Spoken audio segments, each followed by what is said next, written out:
This myth is pretty special because that's when I just started loving Deepspace. So for me, it's coming full circle. And do y'all remember how myths you had to unlock shards in order to read and play through a card? You had to unlock all 8 shards. Oh my god, was that brutal. So because I just started, I obviously didn't have resources, and it took me so long to obtain all the shards. And then by that point, there was just so many other cards and banners popping off. Anyways, but now with the rerun, I thought it was timely, so let's do it. Summer has finally become an inseparable part of my life. I can't believe it. Here we go. Chapter 1. Immortality once brought lasting prosperity to Philos, and yet even it couldn't prevent the stagnation born from unchecked desires. When time ceased to be a limitation, the Philos civilization was unable to escape its inevitable decay. Okay, to have this as the first thing that I'm reading at the start of my day is really tough. It's really tough. With the exception of the capital and its surrounding regions, which still clung to their luxurious lifestyles, most of the land had fallen into ruin. Remnants of advanced technology lay scattered across the planet, but a majority no longer worked, or they were simply forgotten.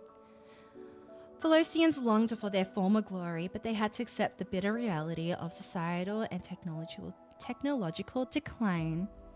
Oh, I just know I'm gonna be fumbling my words today.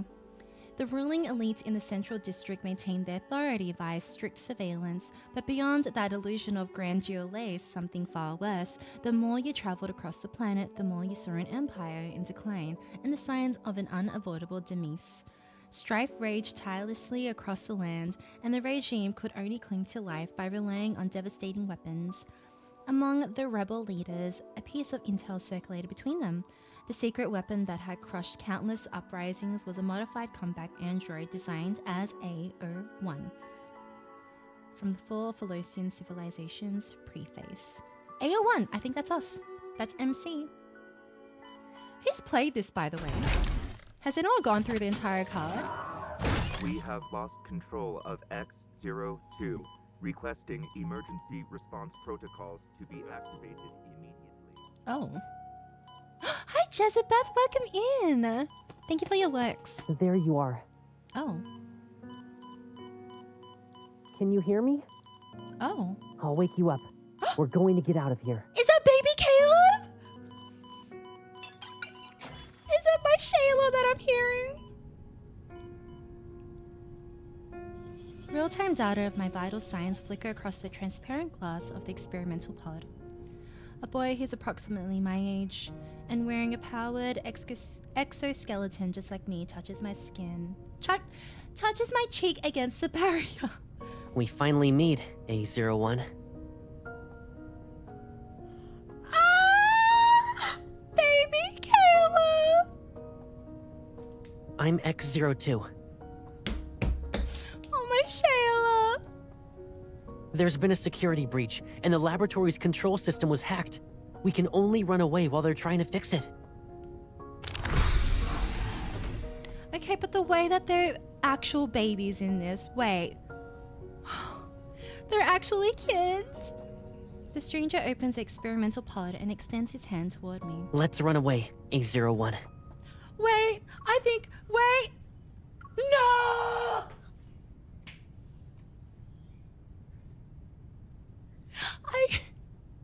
I'm affinity 100 plus with this man, and I'm still maxed out. There's just never enough voice lines. I am A01, a secret weapon created by the government. My body was modified and encased in powered exoskeleton. My consciousness can be controlled as needed. People fear me, avoid me, and alter my configurations. So why would someone reach out to me? Oh. Without thinking, I take his hand, pull out the tubes connected to my body, and step out of the experimental pod. This is becoming so freaking, like, I don't know, I just know this is gonna be really sad and angsty, but then again, what myth isn't? You know what I mean? Oh, Jezebeth! No way. Thank you for the 12 months. Thank you so much. Guess. Enjoy 1 year. Happy 1 whole year. Thank you, thank you. Area Thank you for the good catspin, vibes, area Ember. catspin, area catspin. Yes! Please, I love the cat spinnies. That's so cute. Thank you. I appreciate you for the support. I hope you're doing well.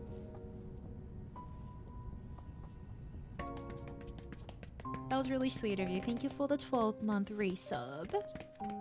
The boy leads me through the labyrinth corridors, and we dodge patrol robots in every turn. We break through several disabled barriers. I leave the lab fully conscious for the first time. Enjoy your work, Amber. Othan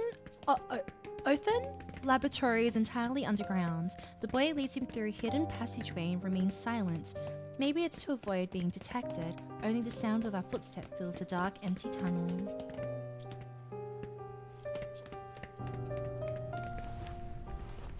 Oh, we made it out. At the end of the passageway lies a vast expanse of wild grass.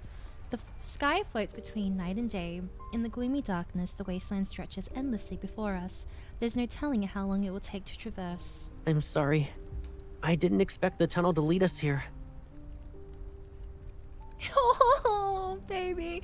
His voice is so innocent. I love how we don't respond. The temperature outside is significantly warmer than the labs. My body registers the heat. Is it too hot for you? It's currently summer. The laboratory always felt the same, but it's different outside. I love how he knows everything and teaches MC everything. The sweltering heat, the sweat, and the thriving trees. This is the summer I know. The long grass grazes in my calves as the warm night breeze sweeps across the field. The vivid sensation is foreign to me. We keep moving, despite knowing we could be caught at any moment. I feel strangely at ease. Everything outside the laboratory is new. I'll take you to any place you want to visit. I guess you've only ever been sent to battlefields. Oh, You must hate areas like that. my heart. Walking beside me, the boy seems lost in thought. I've been sent to one of those battlefields too. It was a desert, and the war lasted a month. He is such a baby. Some soldiers would search for fresh fruit during their breaks. There's this fruit that comes from a tree called Silver Glow, and it glows with a silvery white light. Even its seed shines. His fingers encased in his powered exoskeleton gently rest on my palm while he speaks. The cold black metal traces my palm and leaves behind a seed that emanates a soft silvery white glow. I kept one as a keepsake. Oh, hi Gothams! Welcome in. I pick up the tiny seed and observe it. Observe its soft light flicker through its patterns. Sorry, I can't read today. Taste? Oh, we finally responded. Wait. The way that baby Caleb is still like taken aback every time MC says something. Like he's always so shocked. He's such a loser. I love him. I just know he pulls like those puppy dog eyes while doing that. Surprised, he lolls his head to look at me. Do you want to know how it tastes? I nod, and the corners of his lips immediately curl into a smile. If you want to try it, we'll find those Silver Glow fruits. Now you have a place you want to visit. Aww. I pause and turn to look at him, but his holographic visor hides his expressions. Why do you want me to have a place I want to visit? Because then I'll have somewhere I want to go too. Oh, stop! Oh my god, is that who I think it is? Is that who I think it is? Hello? What are you doing here? What are you doing here today? Aren't you both supposed to be asleep? Hello. How are you? I'm not my Nightbot, I'm Daybot. Hi. Welcome in. I don't understand. It's because I'm your friend. Sleep, don't know her. You're right. I'm one to say that too. It's because I'm your friend. His voice is clear and certain. My job is to take you to the places you want to visit. Oh.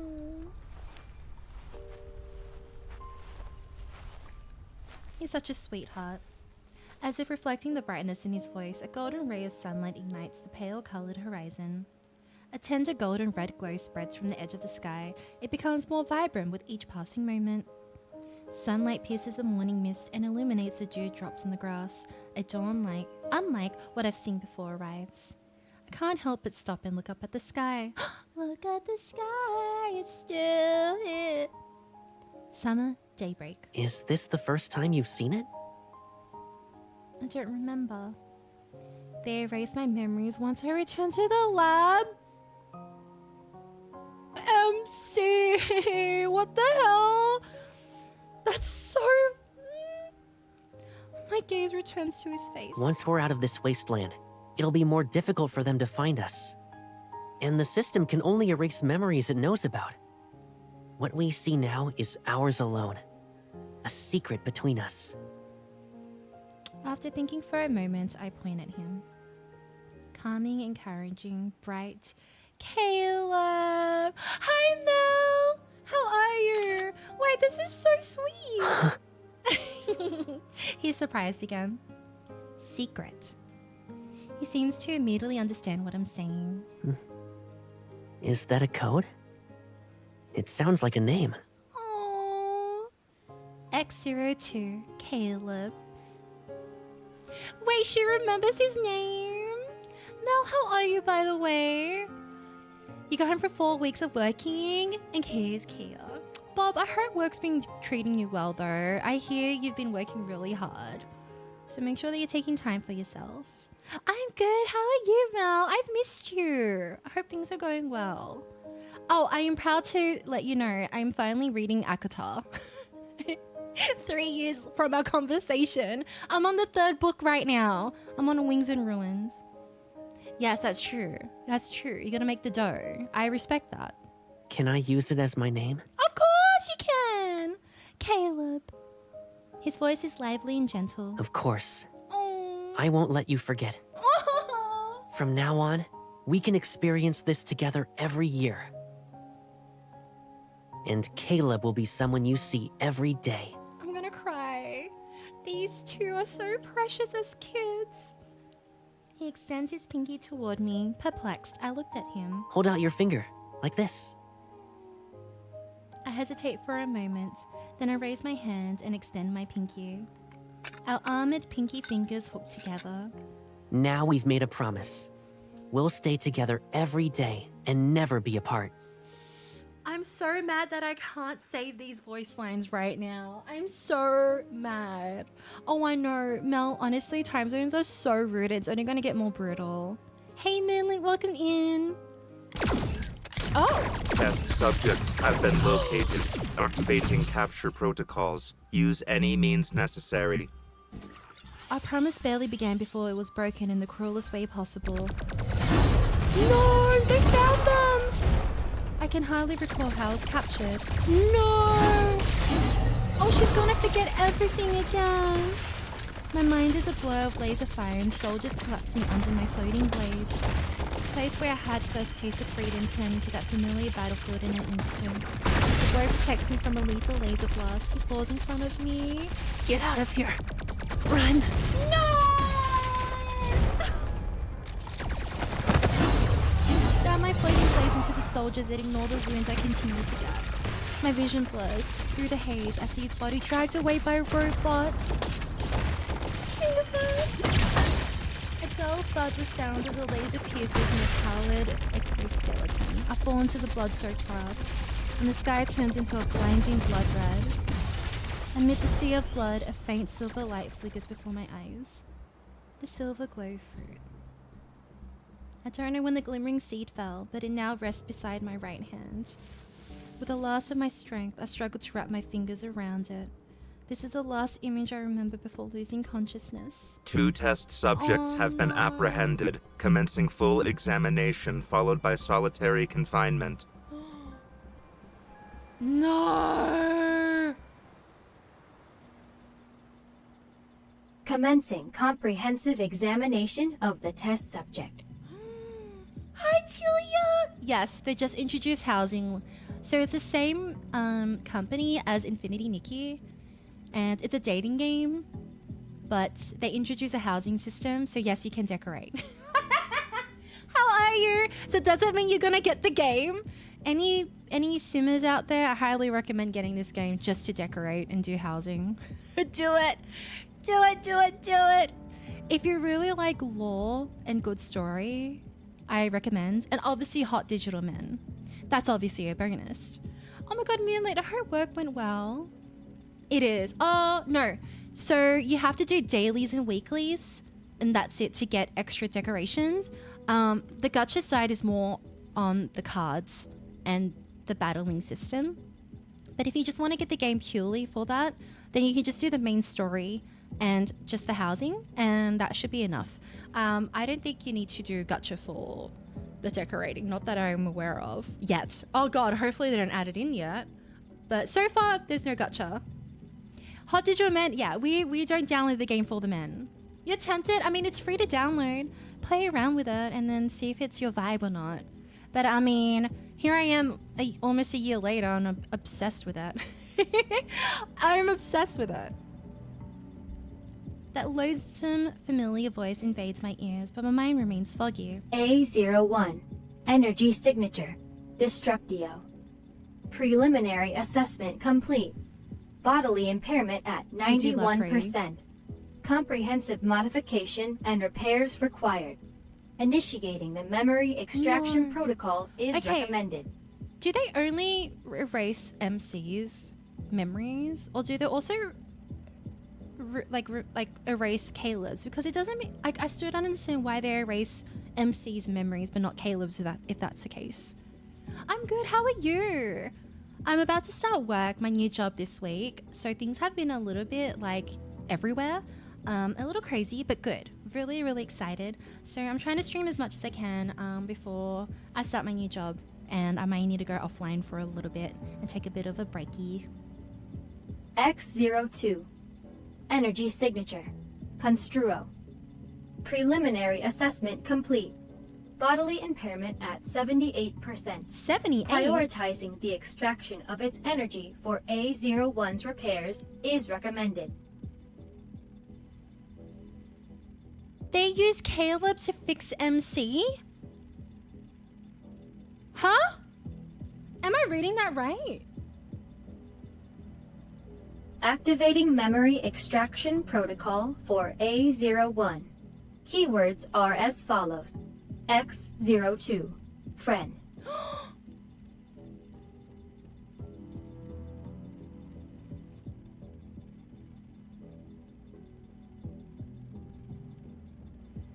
My subconscious is plunged into chaos as a boy's face keeps appearing in my mind.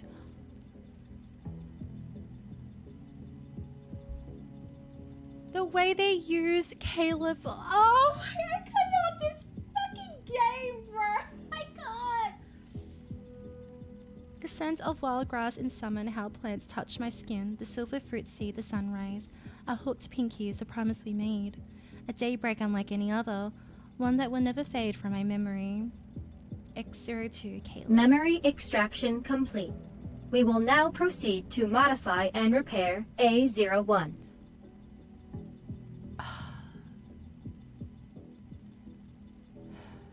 I feel like they can never catch a break. And they can never catch a break. This is the myth, by the way. This isn't current timeline, right? This is a myth. Why are they already suffering still as children? I can't. I did get a new job. Thank you, guys. You going through it? Oh no, I'm so sorry to hear, Tilia. I'm sending you so much love and hugs. Feel free to message me if you want to just say hi and yap and get a distraction. I will just send you photos of my hot digital men. From memory, it's only MC's memories. Yeah. Oh, this is so brutal. I used that one day to remember someone who didn't have a name. My memories are once again consumed by the lab and battlefields. My body undergoes more modifications. Stricter control mechanisms are imposed on my body and mind. I'm sent out to fight. I kill, get wounded, black out, and wake up fully repaired. Then I'm sent out to fight. I kill, get wounded, black out, and wake up fully repaired. I'm sent out to fight. I kill, get wounded, black out, and wake up fully repaired. Then I'm sent out to fight. I kill. I never get another chance to escape from the lab. But deep within my consciousness, I repeat that one name over and over again. Caleb. Okay, that was just chapter 1. My heart. I can't. Experiment ID. Philos calendar. Objectives: determine the nature and interrelation of A01's and XO2's powers. Observe their behaviors and response under various environmental stimuli. Assess the planetary impact of their powers. Oh, hi Mari. I'm glad you're home safe and sound. We already had 2 stream crashes.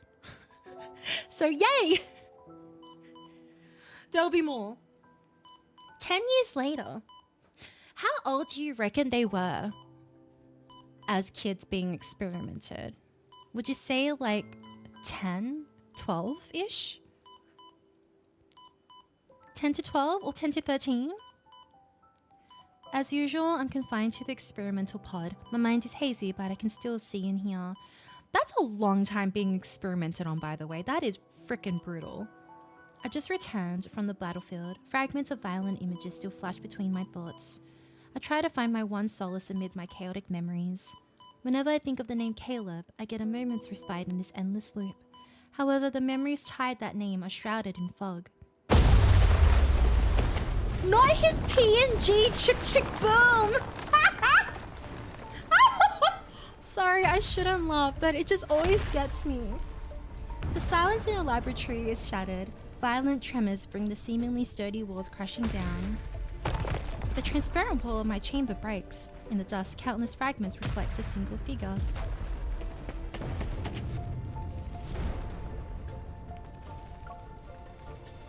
Hello? A tall figure wearing a powdered exoskeleton approaches. A mix of familiarity and strangeness grips me upon seeing that black armor.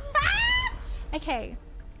I know I see this outfit in my, Destiny Cafe, but anytime I see it in a card, this is my first time seeing a card, he's so fine.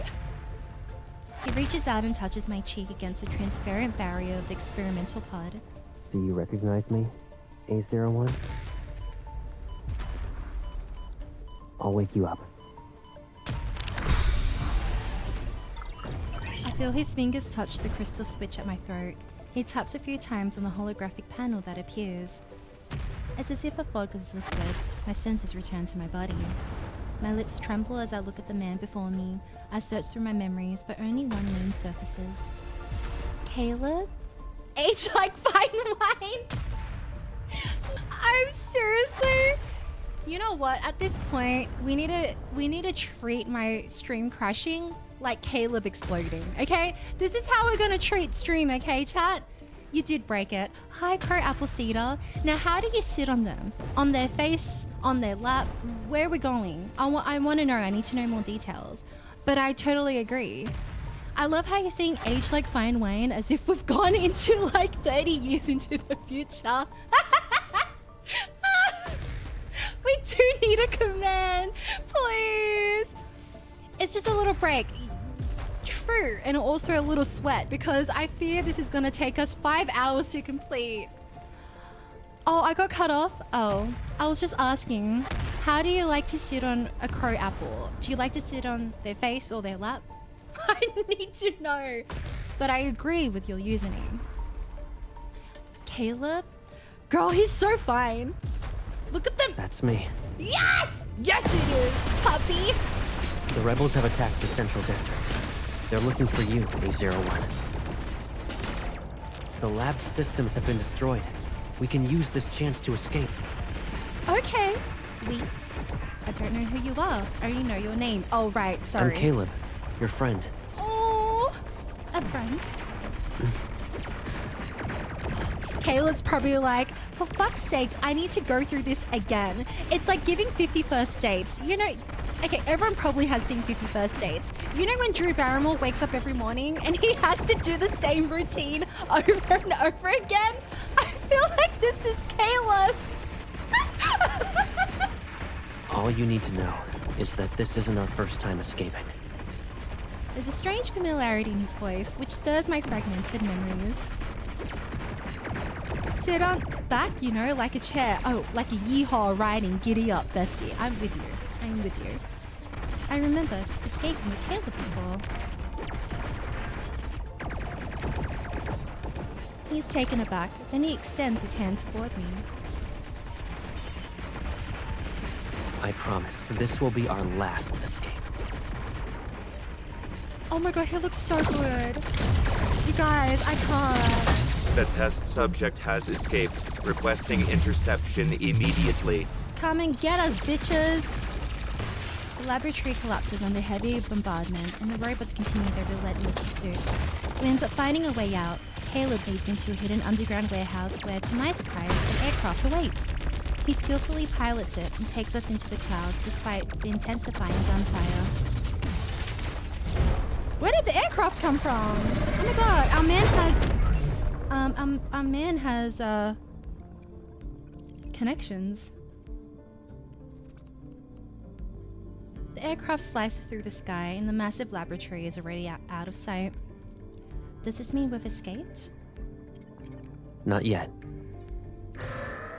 Warning. Multiple aircraft detected. Estimated hostile forces exceed 200. He looks so good. I'm so Immediate action distracted. required. It looks like the government is more interested in capturing you than fighting the rebels. They want me as a weapon. They won't last long without you. But the rebels won't let you go either. Are you scared? This is our last escape. We either succeed or die. Being captured isn't an option. Wait, what? We either succeed or die? Hello? Oh my god, this is so intense. Outside the windshield are swarms of aircraft piercing the thick clouds. I stand and walk toward the cabin door. They try to shoot us down, protect the aircraft. You're the one I need to protect. Oh. Before I can react, he's already beside me. This is our escape. I won't let you fight alone. Hey Liam, welcome in! Caleb opens the cabin door. A dark, gloomy force spreads from his palm and suspends our aircraft in midair. You're a Vol. I'll help you. I nod and leap out of the cabin. Held aloft by invisible force and suddenly floating blades. The giant black swords swiftly strike the approaching aircraft one after another. Oh, we're back again! Okay, I forgot. This was the time where Caleb's chick chick boom PNG explosion was overly used. Like they had to bring it everywhere. Because he just got introduced back into the game as a love interest. And this is the time where they couldn't stop using it. They used it everywhere. I think it's in every chapter. Thick smoke engulfs our vision as enemy aircraft burn and explode. They're like a firework display celebrating our escape. Endless lasers leave a net of destruction, and it's impossible to avoid. Both Caleb and I are struck. I'm used to pain, and we have no other choice this time. The last enemy aircraft is sliced in half, and it plummets to the ground. I look down at the burning wreckage far below, an exhaustion I've never felt before hits me. The injury-induced dizziness returns. I fall backward, yet I don't plummet from the sky. A pair of hands catches me from behind, and my body relaxes. I can trust the person holding me. Damn, this is like a whole ass cinema. It is such a good effect. No, you're right. Emergency protocol has You're been very deactivated. right. Switching to Oh, sorry, I didn't mean to cut her off. My mind is still a blur. I groggily opened my eyes to see him. We're leaving the Central District. They shouldn't be able to catch up to us for now. Hi, Roxanne. How are we? Resting on the floor of the cockpit, I watch as he kneels before me and examines my injuries. Your mechanical body is severely damaged. I'll do my best to repair it. He gently lifts my hand and turns my palm upward. His other hand aligns perfectly with mine. I suspect this is your first time being repaired while conscious. You might feel some strange sensations, but that's normal. I connect a mechanical part seamlessly shift and form transfer port that locks our palms together. I'm not sure if I mentioned it or not, but I feel a cold energy tinged with pain flow into me. I try to pull back my hand, but Caleb gently squeezes it. Our fingers intertwine. Just a few more seconds. A sharper pain crashes into me, and I feel as if every wound set aflame. My body burns and my mind teeters on the edge of the chaos. It hurts, Caleb. It hurts so much. Good night, Kia! Thank you so much for hanging out. It's so nice to see you. Thank you for the crash wishes. I really hope so too. He stiffens for a moment, then he carefully moves his other arm to pat my trembling back. It'll be okay. I was always the one to repair you when you returned from battle. Aww. Oh, sweet boy. I instinctively hug him with my free arm. I rest my head on his shoulder as if this gesture could somehow ease the pain. Don't leave me. I won't. I will never leave you again.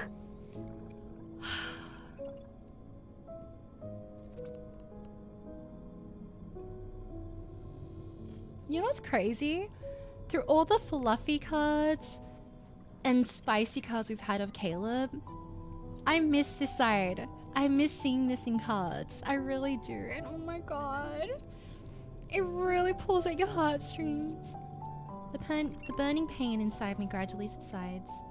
The energy flowing through me changes from freezing cold to warm. It's like I'm returning to a place that feels like home. I slowly close my eyes and feel an unprecedented sense of peace in my heart.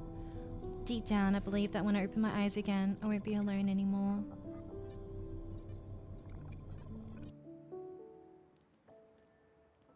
Caleb gently places the girl on the co-pilot seat as a desolate landscape appears outside the porthole.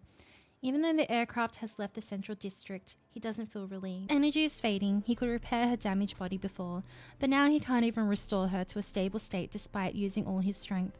The powers are bound to the same source, so as one grows stronger, the other becomes weaker.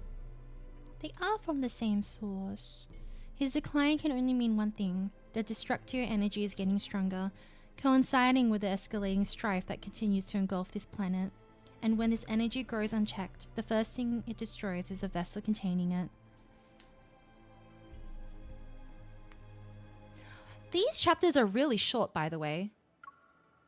Despite us constantly crashing and delaying it, they're fairly short. Use visual and auditory stimuli to make A01 intermediately aware of X02's existence and observe her reactions. Analyze A01's emotional state and energy fluctuations to assess a fundamental attraction between the two. Oh. Evaluate the stability of A01's autonomous consciousness and behavioral patterns after becoming aware of X02. These are like notes that we're getting after each update. Hi, Lilac! Welcome in! I don't know how long I've slept. When I open my eyes, I find myself in a small rocky cave. A small campfire burns at the cave's entrance. A familiar figure is looking into the dancing flames. I slowly step outside to see a vast desert. Caleb hears me and quickly turns around.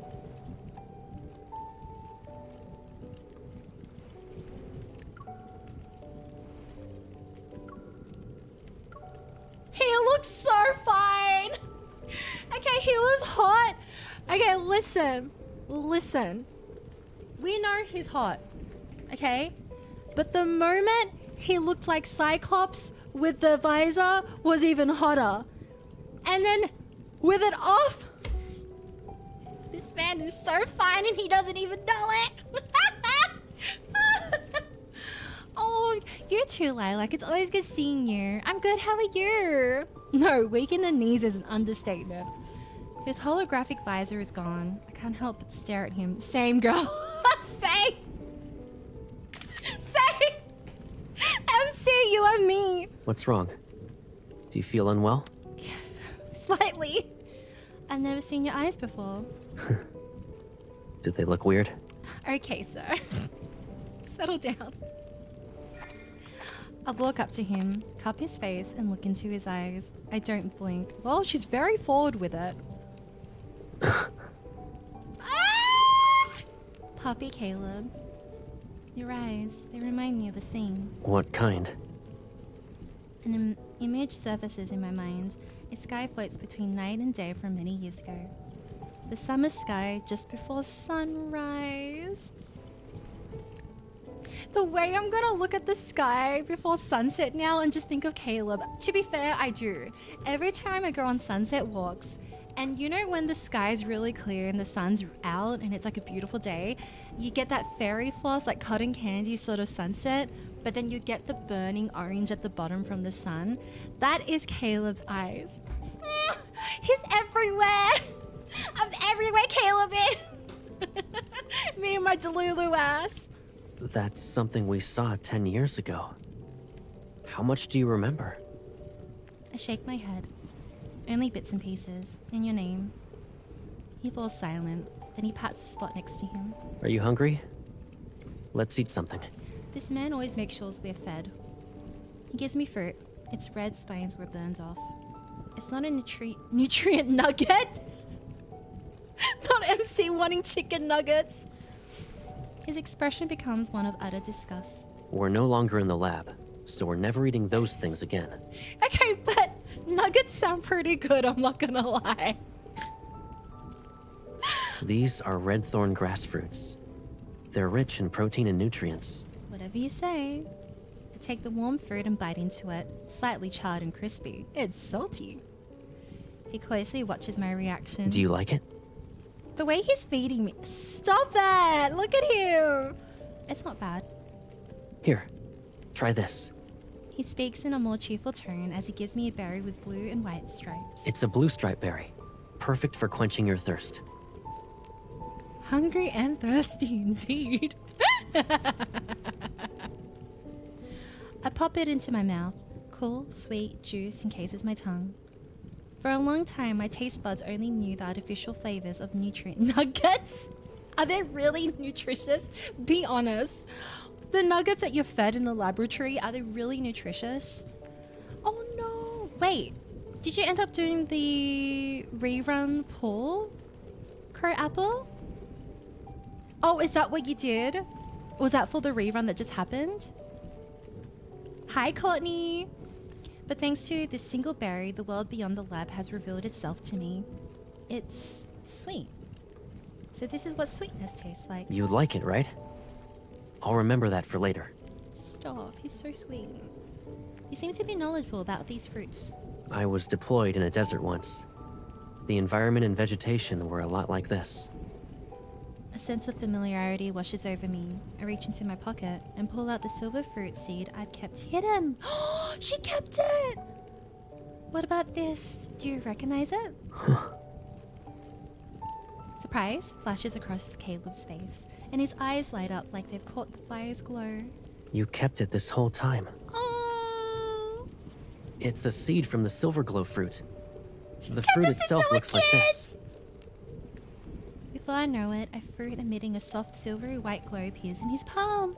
Do you want to know what it tastes like? I nod and bite into the fruit. Sweet and sour flavors blend in my tongue. There's also a hint of bitterness. The taste is hard to describe in one word, but I don't hate it. At long last, I brought you to a place where silver glow fruit grows. Oh, he actually took us there. Seeing my confusion, he responds with a relieved smile. Did we make a promise before? Yes, this was part of it. Do promises made many years ago still need to be kept? They must. His voice is gentle yet firm, and the moonlight watching over the wasteland casts a soft glow on his face. An emotion wells up inside me. I want to remember the promise we once made. Oh. After we finish the fresh fruit, Caleb puts out the fire and moves the spare sleep pod from the aircraft to the cave. The inflatable sleep pod quickly takes shape, and he starts to set up another one. I don't need it. This sleep pod will help your body and mind rest properly. It's too cramped. I don't like it. Of course we're fussy. I sit down and lean back against the rock wall near the cave's entrance. Are you going to sleep like that all night? Yes. If you don't like the sleep pod, use it as a mattress inside the cave at least. Then you can stretch out. Cave isn't any better. Caleb looks at the dark, cramped cave and seemingly comes to a realization. He moves closer to the entrance and sits down next to me. He positions himself as if he were my shield. Right. You know, I also don't like being alone. It's very windy near the entrance. That's why this spot is mine. Oh. I turn my head and our gazes meet. In the lab, we were actually separated by one wall. And it was a mirror in my room. I didn't realize it was one way until it got destroyed. You were in the room next to mine and could always see me, right? I nod as I recall that transparent wall. It was like a stage built for an audience for one, me. The sole actor on that stage was a prisoner, blind in the other room. Confined to the experimental pod and unable to make a sound, I was forced to watch his loneliness and pain play out. It felt like an experiment. Stop! Were you able to hear me? All kinds of plants can grow in the desert. There are blue striped berries, red thorn grass, and silver glow fruit you were curious about as a child. Would you like to go to an amusement park? I used the system to find the dreamiest one in all of Philos. This amusement park floats in the sky. Even the clouds are pink and purple. I want to take you there. It's like a paradise. You'll like it. Baby Caleb! Please! Hi, Ali! Hello! Oh, you weren't playing the game. So for the rerun, I tried it and you got one card. That's fair. I mean, you can try your luck again on the last day, but I totally understand. Like, the new multi-banner is insane and his myth is coming around. Oh, I'm so sorry, bestie. Hopefully we can get him some other way. Hopefully. No worries, enjoy dinner. I calmly repeat his past monologues. He's slightly stunned. She recalled everything. I heard everything you said in the lab. But only now do I realize you were talking to me. The wasteland's moonlight is reflected in his eyes, and his expression seems more animated. Then you must have heard what I said every night. Good night, my one and only? What do you mean? What about you? Had no one to say those words to, so I never said them. He turns to look at me, and his gaze becomes unserious. Have you given yourself a name? Oh, his gaze becomes serious. I pause before looking at him. No one has ever called me by a name. Well, now you have someone who will. These two.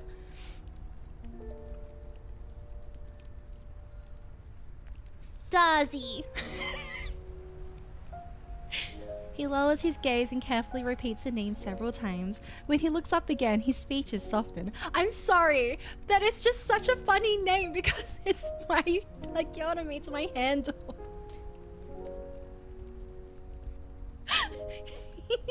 But hold on, Caleb DARZZIE, that's kind of cute. Hey, listen. I think I'm kind of cooking here. It's kind of cute. From now on, we'll hear the words we want to hear. Good night. Good night, Caleb. He's so cute. I close my eyes and listen to his steady breathing nearby. I unconsciously rest my head against his shoulder. I slept well that night. No sudden awakenings, no dreams. Oh, that ended really quickly. Sorry. Oh, that's a good theory. That is a good theory. I have a feeling that this is why he started cooking or likes cooking. That makes sense. I feel like he feels responsible and has that caretaking responsibility for MC. So I do get that. And then I think once he was able to do that, he really appreciates it, and it's almost like his love language as well. I totally see it. I mean, for me, cooking for me is a huge love language. It's just how I was when I was raised. I'm sure a lot of you guys can probably relate. Like, I feel like cooking for someone and having them come over to eat or whatever it is, or even just like catching up over like brunch, coffee, breakfast, dinner. Like, it's, you know what I mean? You're having conversations while eating. It's just so wholesome. So I do understand that. Create a I was gonna say create a stimulation. Hey! Create a simulation of the planetary threats that could arise from energy fusion between A01 and X02. Research and design preventative measures to stop the energy fusion between A01 and X02.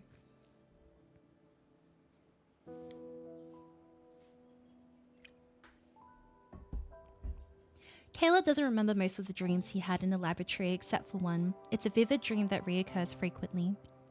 Past an endless tunnel of space and time at the far ends of the universe, a blue planet orbits peacefully. The planet's inhabitants closely resemble the people of Philos, but everything there is full of life. It's in stark contrast to the declining Philos. The images in the dream are vivid. He seems to know how people live there and how the scenery flows. More importantly, the planet's energy always feels familiar and nostalgic to Caleb. It carries a unique aura of rebirth. Perhaps it's not a dream, but a distant memory.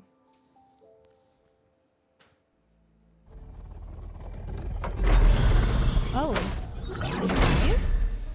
We fly our aircraft to get as far away from the central district as possible. The aircraft was hit with heavy bombardment. It's constantly malfunctioning. Eventually, we're forced to take a risk. We'll land on the outskirts of a ruined city to look for parts. As we enter the desolate streets, wary and curious eyes follow us. Linkshire was once as lively as the central district. And now, it's rare to see a new face. A black market merchant greets us in an unremarkable corner of an old district. Despite her friendly tone, her sharp, scrutinizing gaze reveals her caution. Especially since we're still clad in combat armor. So, where are you two planning to go with these parts? I wonder who Helen is. Before I can respond, a small hand tugs at my finger. Are you both robots? Oh my god, there's a child? I look down at the little boy and shake my head. But you don't look like everyone else. She's my friend. Have you ever seen robots that have friends? Okay, so there are two things that make me really happy in this game. One, just having these boys. And two, when the boys interact with kids. It just... It makes me so giddy. I can't explain it. Like, it's so fucking cute. Oh my god, it's the sweetest thing. I love it. I love it. It's like, you know when girls see boys with kids? Like their partners with kids and they get really clucky? That's the same. It's just like, it's just, I love it so much. It's so freaking cute. The little boy shakes his head. I've always been alone. Is having a friend any different from being alone? It's different. Caleb glances at me. Aww. Having someone always be there for you, it feels different. But my grandma is always there for me too. You brat. Sorry about that. This is my grandson, Kolo. He hasn't seen many outsiders, so he's curious. He's a cutie. You're from outside? Which outside? I'm sorry, but I can't stop looking at his chest. I'm so distracted. I hesitate. I don't know the names of places in Philos aside from the central district. The edges of Deepspace. The edges of... What's that? It's the origin of all Philosians. Our ancestral homeland, basically. I probably look just as bewildered as a little boy right now. There aren't many deserts between the cities there. People enjoy traveling to see all kinds of landscapes. His expressions is honest, as if he experienced it firsthand. Did he get this from the cognitive domain system? Do they have these? My grandma worked really hard to get them for me. The boy pulls out several white paper ornaments from under the table, then neatly folded. Paper is rare on Phylos, but on that planet, it's an everyday necessity. Almost every child there learns to fold simple objects. His understated tone makes my mind wonder. What else? Tell me more. This kid's so cute! Caleb casts a slight glance in my direction, then he crouches down to be at eye level with the boy. I'll tell you, in exchange for getting some unfolded paper. How does that sound? Not him negotiating. Please. Not him negotiating with a child. When we left Lingsha, we took the aircraft parts and the precious white paper I'm holding right now. The precious white paper! Back inside the aircraft, Caleb gets straight to work without even resting for a bit. I love how they treat the white paper like it's money, like currency. Lying on his back under the control panel, he swaps out internal parts. Regulator. I hand it to him, but my gaze keeps drifting to the nearby paper. Are you curious? Yes. Have you visited the edges of Deepspace? I'm not sure. I don't remember being there, but these images keep appearing in my mind. They feel like memories from a long time ago. As he finishes the repairs and pushes himself up, I hold out my hand to him.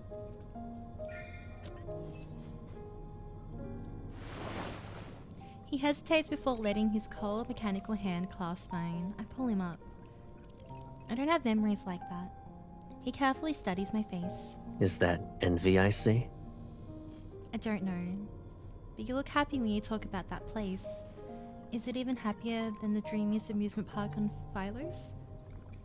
I've never been to either place. But that amusement park isn't far from here. Hi, Jane! I know, we got our bionic Caleb. I'm so happy. To be fair, I ranked him up once for this rerun. I could only afford an R1 because the pools were so brutal. But when I got him last year, his companion, it took forever for me to unlock this myth. And then by the time I unlocked it, I just got so distracted with other banners, so here we are. In celebration of the rerun. How are you, Jane? Caleb raises his hand and taps the air to bring up a holographic screen between us. With his finger, he draws a simple sketch on the screen. There's a hover train that weaves through the amusement park. It'll pass by the Ferris wheel, the roller coaster. 149? Congrats! I think for me, in total, it took me 322 pulls. Last year, when I did his companion, it took me 200. So it was another 122 pulls after that. It has been brutal. This entire myth has just never been kind to me. Jack! Thank you so much for the 1 year. Are you joking? Thank you, thank you. Thank you so much. I appreciate you. How are you? I hope you're doing well. Thank you for a whole year of support. I appreciate you so much. Oh, you did well. Congrats on R3. 405 isn't bad. For a full rank, that is not bad at all. I mean, I'm almost halfway to that, and I only R1'd him. So I think that's really, really good. Oh, nice. Nice. Did you get to settle in and check out the new apartment while you were at it? I love it when friends move. It's so exciting. And the merry-go-round. You remembered that. These two are so cute. I just want to bite them. I remember everything you said, including the amusement park's coordinates that you keep repeating. Wait, guys, I just realized something. Is that why we got married in that wedding banner? In the amusement park in the sky? Like it was in the background? I know it was a background for Lucid Dream too. Guys! It's all coming full circle for me! I read out the numbers I heard Caleb say many times on the holographic screen. I'm not going to read that because that's going to be tongue twisting and no. The XYZ coordinates. My hand stops exactly where his fingers rest on the other side. You literally thought that too? Really want to go there? I do want to go there. I want to go back again. You said it's a place that makes people happy. The way I'm going to play that kindled memory after I'm done with this. Just to make me smile again. I don't know what happiness is. That is the most depressing sentence I've ever seen in my life. What do you mean? Oh, these two. She's gonna get settled and have people over in a few weeks. You know what? That's fair. Every time I move, I drop and go. Like, I drop everything and then I leave. I'm like, I don't want to do it until later. His expression falters for a moment. In the fleeting second, I can't discern the emotion is in his eyes. Caleb places his hands on the holographic screen and makes it disappear. My hand touches his palm. I'll take you to any place you want to visit. Maybe it's just my imagination, but when our hands touch, in spite of the powered exoskeletons, I unexpectedly sense warmth. I look up at him. Because you're my friend. He seems slightly taken aback. Then a gentle smile appears on his face. Yeah. It's because I'm your friend. I didn't understand what having a friend meant before, but over time, I found my own definition of that word. Oh my god! This is so sweet, but so sad. Maybe I'll understand what happiness is when we arrive at the amusement park.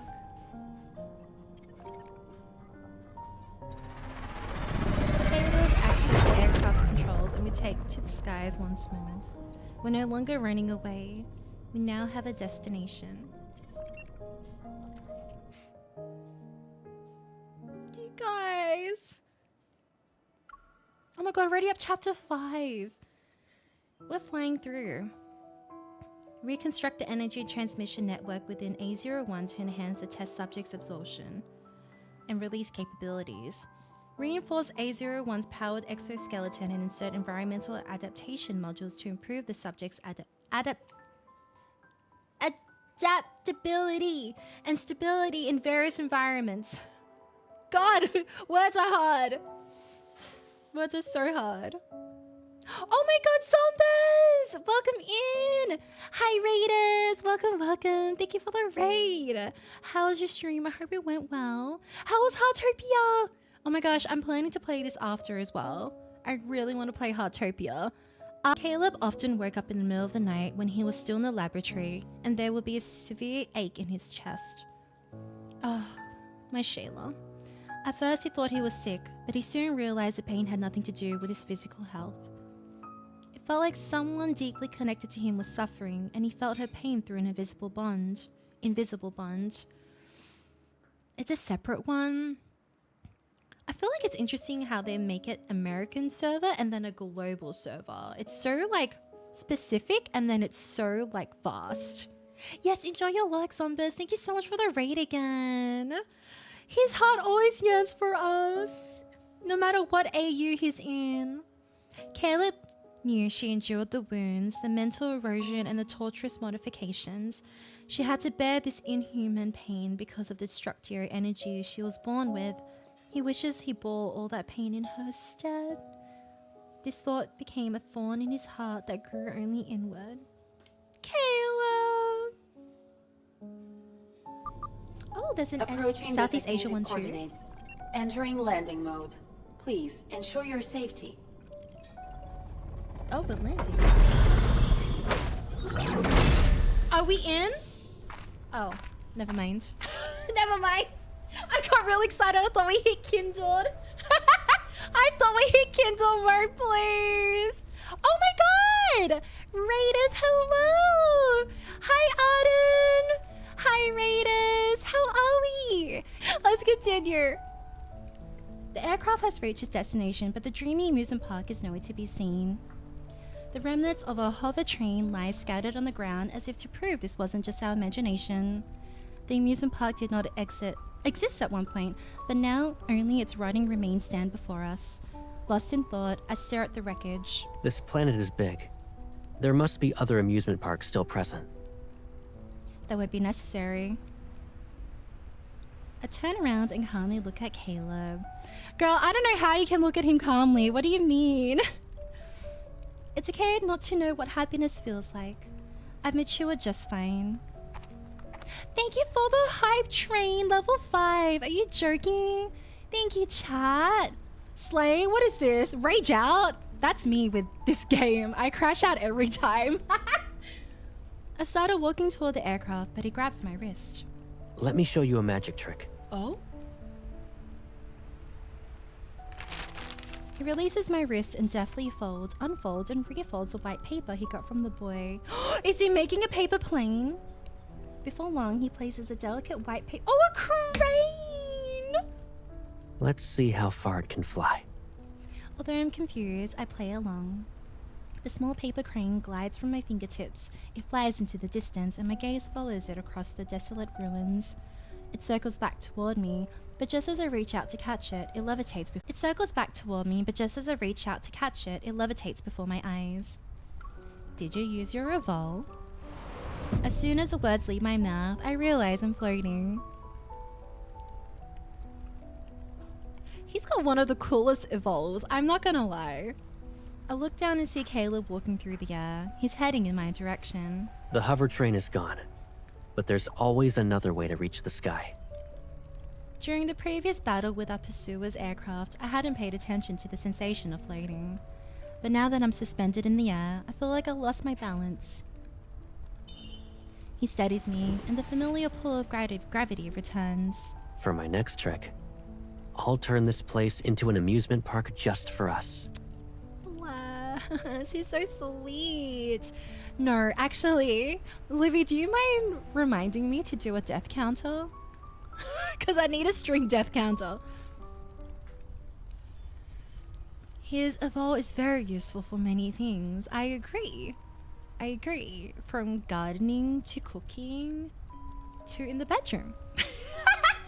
The paper crane levitates and leads the way. Caleb holds my hand and guides me through the night sky.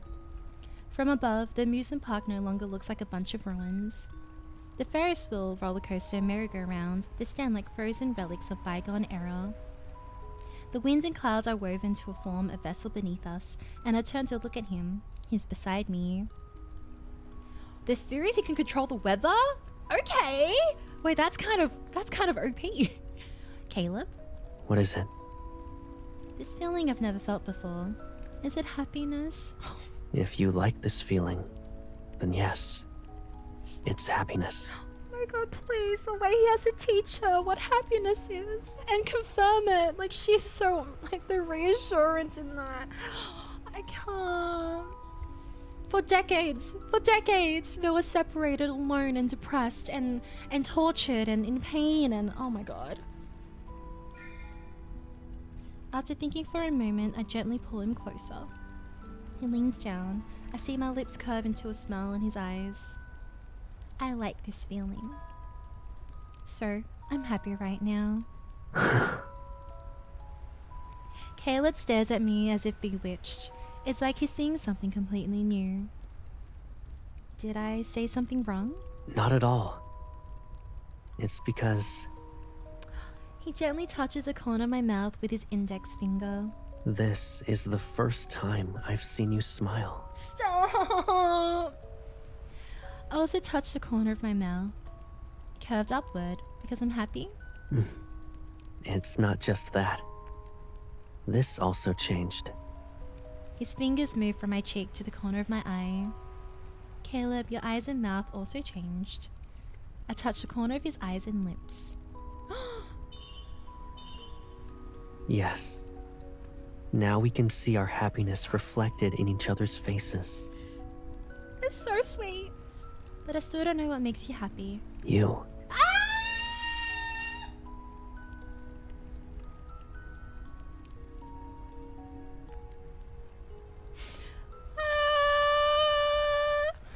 You.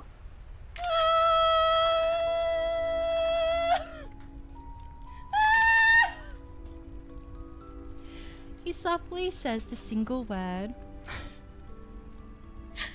The evening breeze jostles his hair and the distant stars are reflected in his gaze.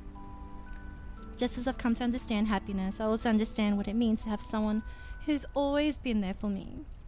Memories of Caleb flash through my mind. Walking in mid-air, paper crane, the wind blocked at the cave's entrance, silver glow fruits, campfires under the night sky.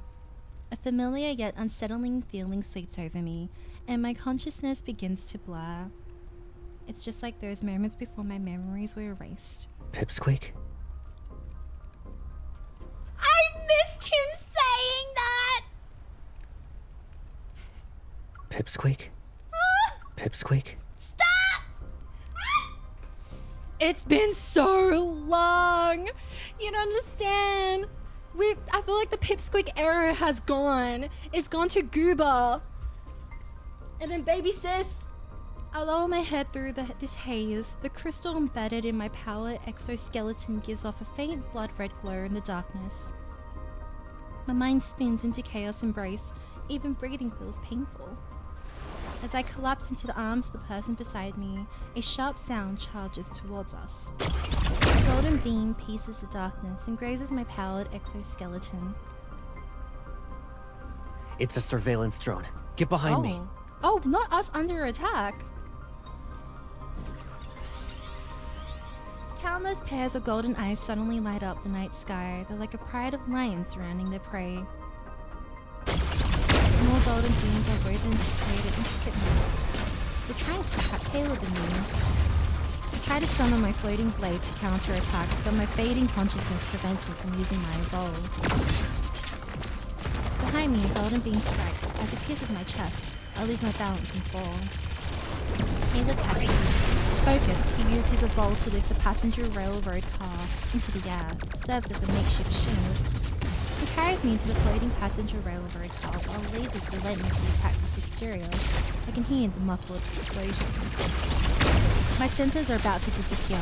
Even the pain in my chest feels like a distant, phantasmal sensation. Listen, I know your mind is in disarray.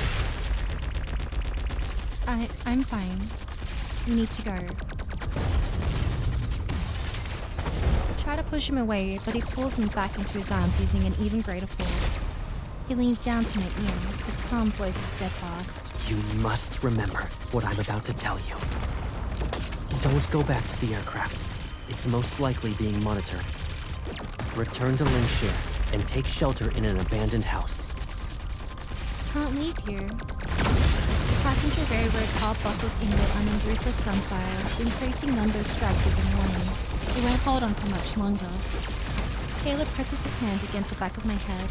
Our foreheads touch. There is no fear in his eyes, only a burning light belonging to someone who's ready to face death. You won't be taken back there, and you won't die. Oh my god! This is our last escape. I promise. His other hand grasps mine, and the transfer cords in their palms connect. A flood of energy surges into me. It's not the cold, soothing kind I knew before. Caleb, it hurts. The energy burns like a raging wildfire. It consumes every fiber of my being as if the hollow came out. Don't be afraid. This won't take long. A shrill, ringing noise echoes in my mind as unfamiliar energy takes over my body. It drains whatever remains of my energy. I struggle to break free, but his arms hold me tightly. Forgive me. This is the only way.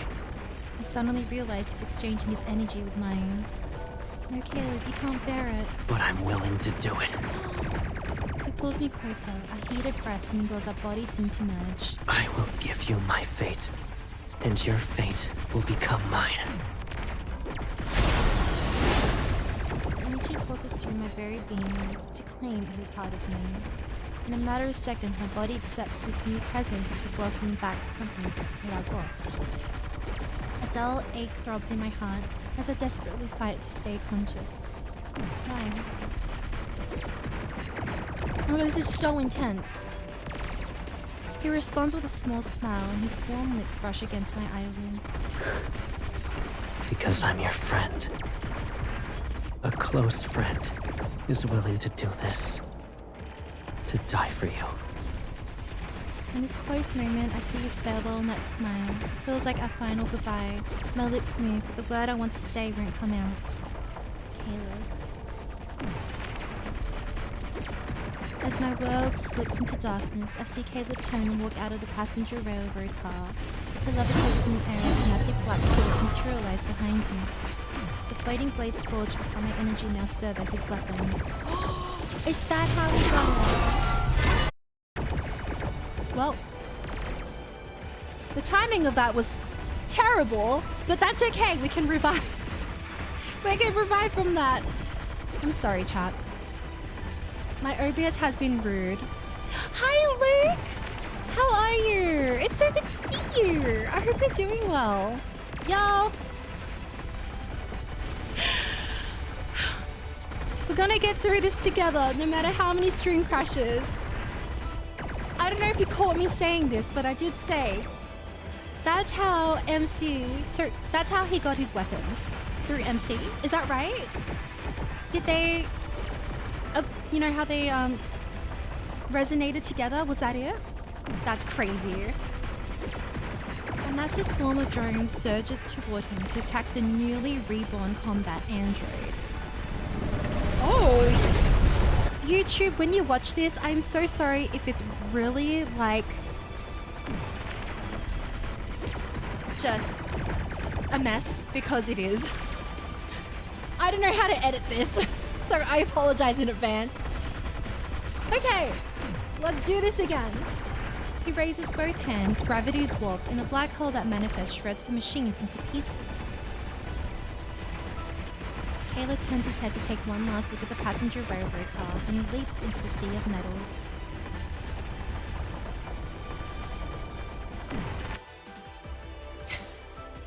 We were so close to the end of that. Like, OBS couldn't last. I'm so sorry. No, you're right.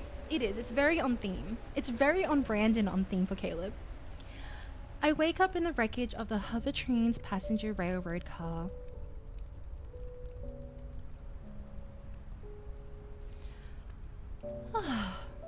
I'm glad you're doing good, Luke. I'm doing well. I'm managing with this crash out on stream.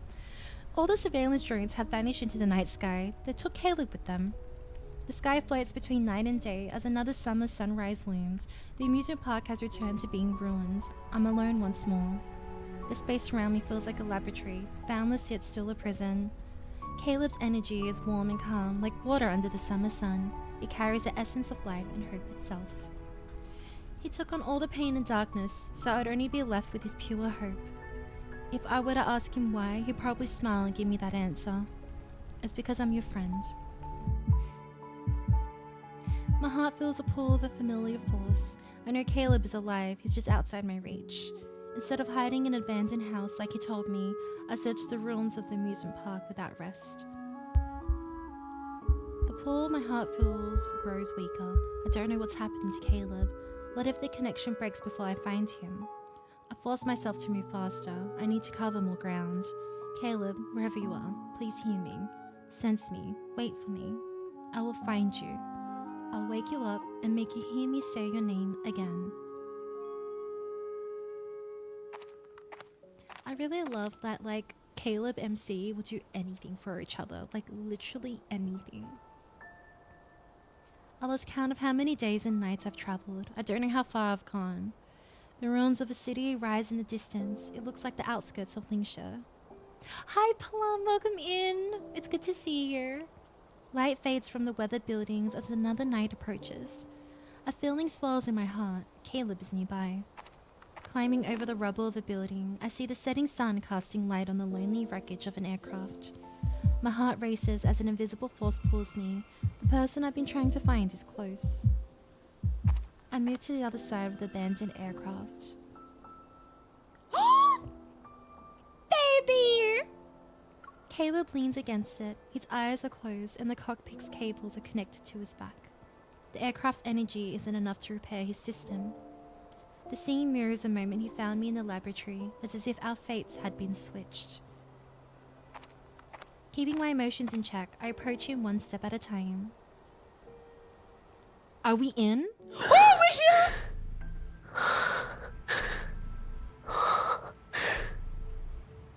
My Shayla!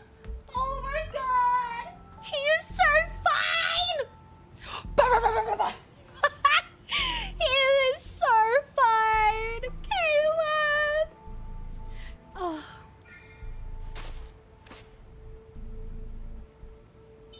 His breathing is steady. Let's see if he reacts.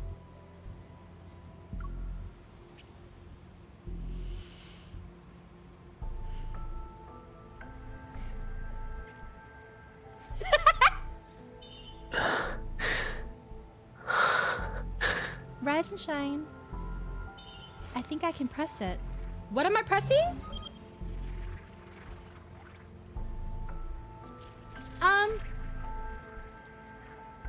Do I go counterclockwise? Do I go clockwise? Do I go down then up? Do I go left or right, right or down, right? Okay. Something tells me to do this way.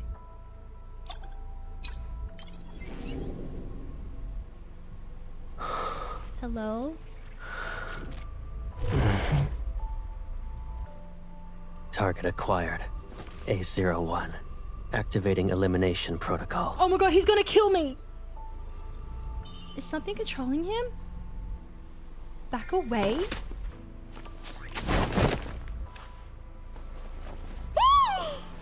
Oh, but he's so hot! I don't know how to do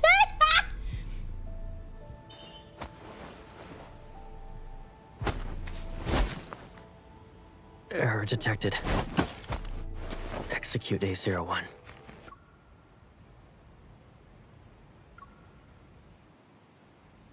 Okay, but why is he so hot? Even though he wants to kill me. Wait, hold on. Does it mean I can go back and redo it? Is there another pathway to this? Step on me. Execute. Caleb, please. No. Command. Rejected.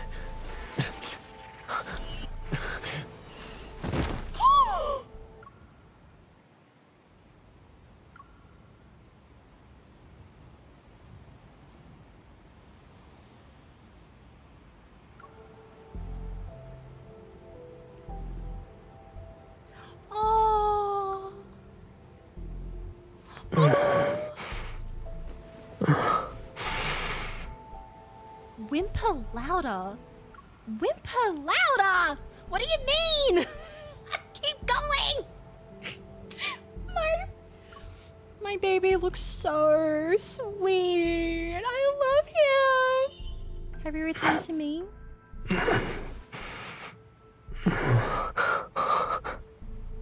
Are you hurt? Oh. Oh. Oh, the little head shake.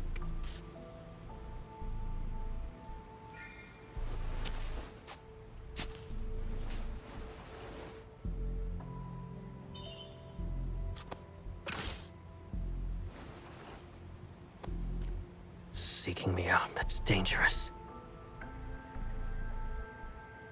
Oh, the way he said that. Seeking me out, that's dangerous. Oh, a little. You didn't want to be woken up?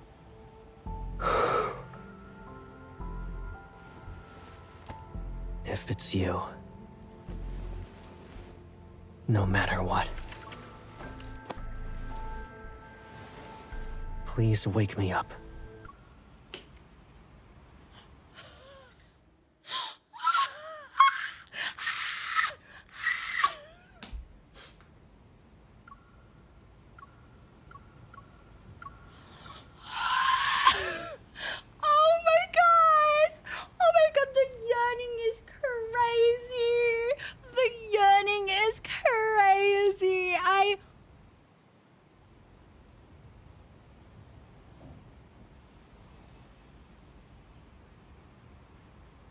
I miss Caleb yearning. I really do. We've been so deprived of Caleb yearning. I completely forgot. I forgot, chat.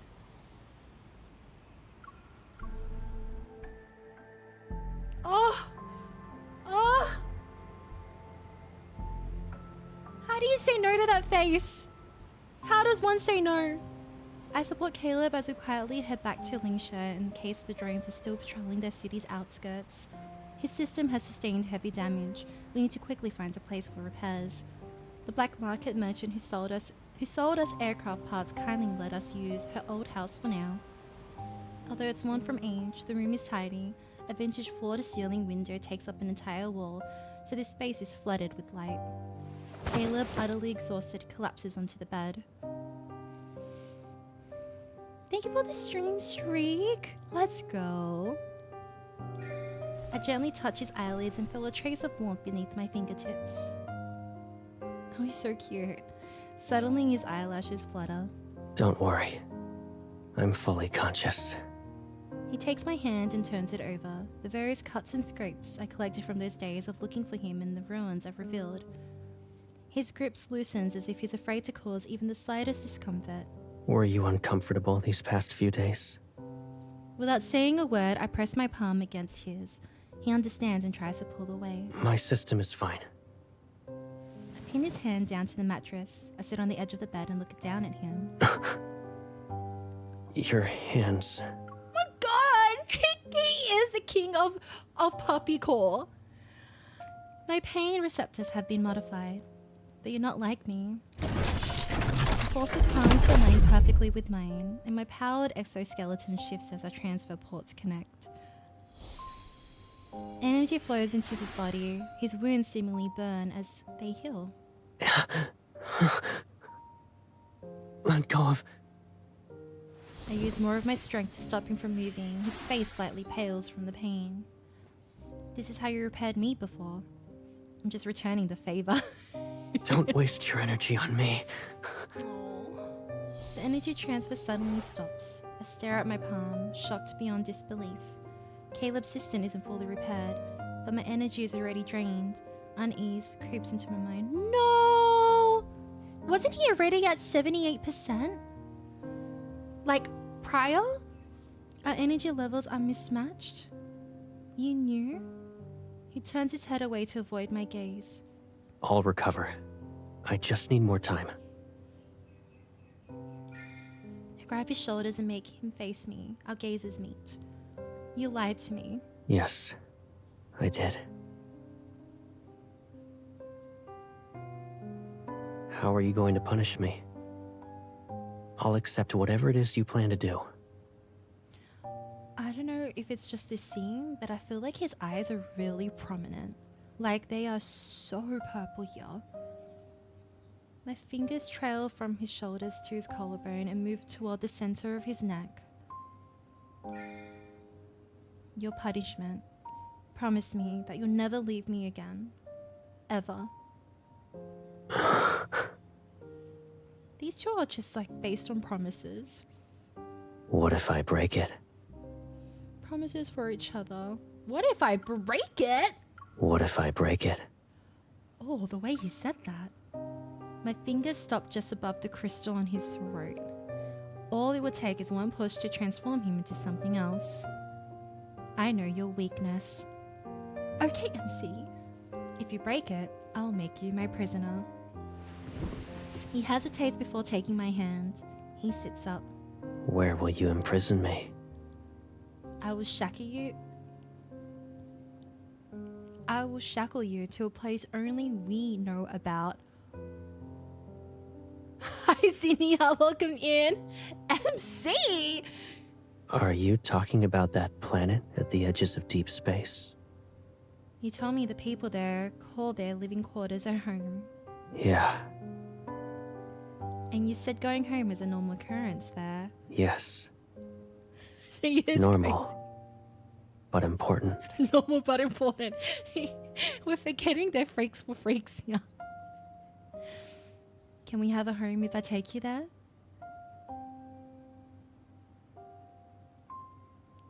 Why do you want to go to that place with me? Because you're my friend. The light from the window reaches his eyes and makes them shine like a nebula. They do look like a beautiful nebula. Oh, Alador Wick and Ocean Dragon, thank you for the follows, by the way. I'm sorry I missed that. Can I call you that? Of course. I move closer and wrap my arms around him. His presence surrounds me. For a moment, the cold metal of his powered Exoskeleton feels seemingly warm. I don't know what it is, but in this scene, it literally looks like he just cried. I don't know how to explain it, but it looks like he's just been sobbing. And you know, he gets that like sore eyes, you know, after you cry. It's like teary and glassed. It's so hot! Caleb. I'm here. Every time he says, I'm here, it really does something. I'm here. I'm here. It's so precious. I rest my head against his shoulder. Now I understand what it means to have a friend. He wraps his arms around me. His embrace is ever so gentle, as if he's afraid his powered exoskeleton might hurt me. What does a friend mean to you? There's someone who'd do anything for me. There's someone I can't live without. There's someone I can't live without. Oh. He slightly leans back and leaves just enough space between us. Hesitation flickers in his eyes. Is that not true? You'll be older one day. And you won't be my friend anymore when that happens? When you leave the lab, you can live your own life. I caress his cheek. Oh. Then let me be the only one in your life. This is so sweet. He pauses before... Whoa, the switch up! He pauses before turning his head. His warm lips brush my fingertips, and his voice is as soft as a whisper. That's not the answer I expected. He's taken aback! But I like it.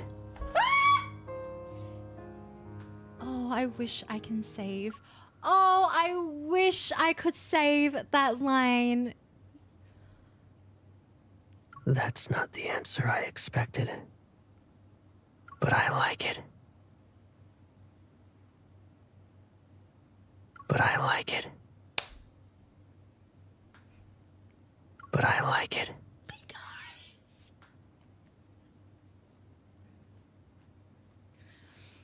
It's so scrumptious the way he said that. But I like it. Oh! I sit up straight and extend my right pinky finger to Caleb. Back then you taught me about promises. So you remember. Oh my god. He is killing it. The VA is killing it right now. All our memories are tied to the name Caleb. Oh. His eyes sparkle as he extends his pinky finger. Let's leave Phylos and travel to a planet at the far edges of deep space. Okay. Our pinky fingers, both encased in armor, hooked together just like back then.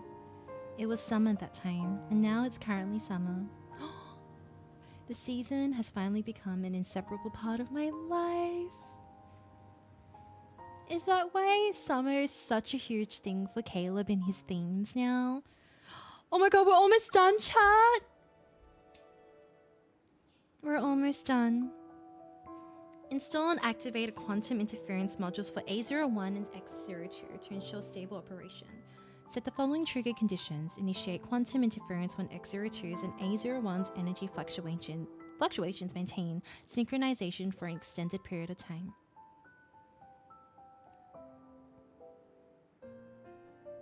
For those on the run, a destination is like a beacon, a spiritual anchor guiding every step of the way. To reach our homeland at the edges of deep space, we still have much more to prepare. Lingsha was one bustling hub of aerospace innovation. Now it's nothing but ruins with abandoned equipment. We found a small spacecraft in an old warehouse on the outskirts. If it's modified and given enough fuel, it can fly again. We exchanged the aircraft we used to get here for the parts we need with the black market merchant Helen. Oh, she's a merchant. Caleb and I ventured in the city's desolate outskirts to hunt wanderers for their protocols. Those would serve as a source of energy for our spacecraft. As the days passed, our dream of departure felt closer than ever before.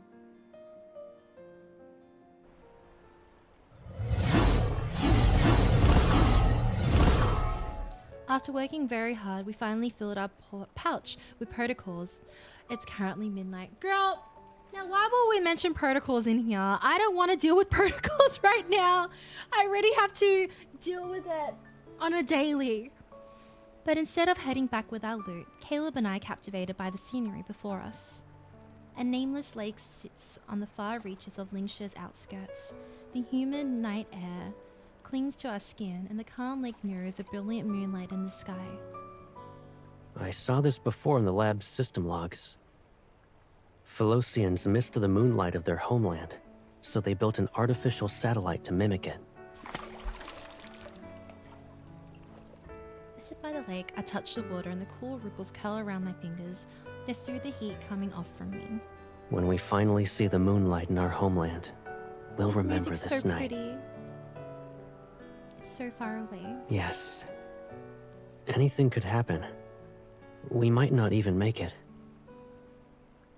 Why would you say that? I place my hand deeper into the water and watch the ripples spread out. It doesn't matter so long as we're together. Caleb looks at me, then he tilts his head towards the sky. No matter what happens, we'll always have the memory of tonight to hold close to our hearts. Oh my god, this myth has some amazing lines and I'm so mad. He raises his hand and a tiny spinning black hole forms. Small ripples on the lake's surface gradually turn into waves. They're drawn upward by an invisible force. Pretty. The water hovers above the lake. It forms a massive transparent sphere that sparkles with reflected moonlight. On that planet, they have something called a crystal ball. They're often given as gifts. Are they also made out of water? No. The ones there are smaller. Sometimes they have tiny items inside them to create scenes.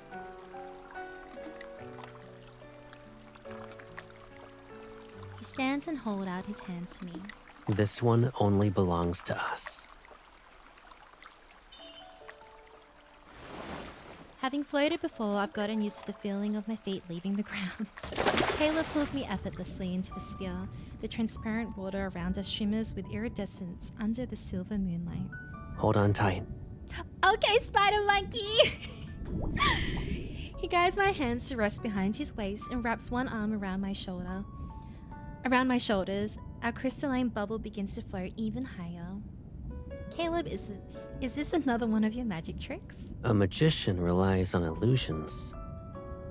But I want to make all your wishes come true.